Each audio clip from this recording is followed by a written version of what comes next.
Belgilүү bir сүрөтчү өзүнүн эмгектерин элге тартуулап сүрөт көргөзмөсүн уюштуруптур. Абдан көп эл келиптир. Бирок алар сүрөтчүнү тааныбагандыктан ал дагы көрүүчүлөрдүн арасында аралап жүрүп, алардын айткан сын пикирлерин угуп, андан улам өзүнүн кетирген кемчиликтерин түзөтүүнү максат кылыптыр. Бир убакта сүрөтчүнүн көзү өзүнүн рыцарь деп аталган сүрөтүнүн жанында турган бир карыяга көзү түшүптүр.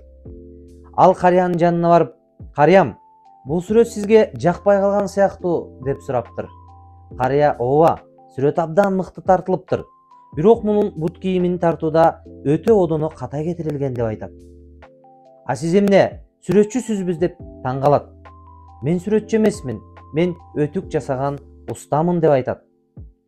Ошондо сүрөтчү өзүн тааныштырып, бул кетирген кемчиликти мойнуна алып, муну түзөтүүгө убада бериптир.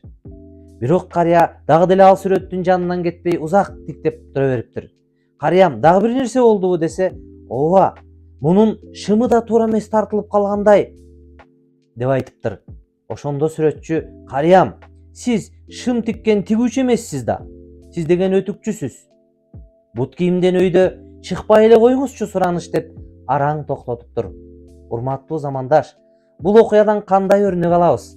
Учурда биз дагы коомчулукта бардыгыбыз ар кандай багытка эксперт болуп чыга келдик. Ар ким өзүнүн багытына, өзүнүн адистигине баа берсе, өзү билген ишти жасаса абдан жакшы болор эле. Кандай деп ойлойсуздар? Биз дагы ботинкеден, бут кийимден өйдө чыкпасак деген пикирди айткым келет. Ошондуктан айрым элдерде бут кийимден өйдө чыкпа деген макал калган экен.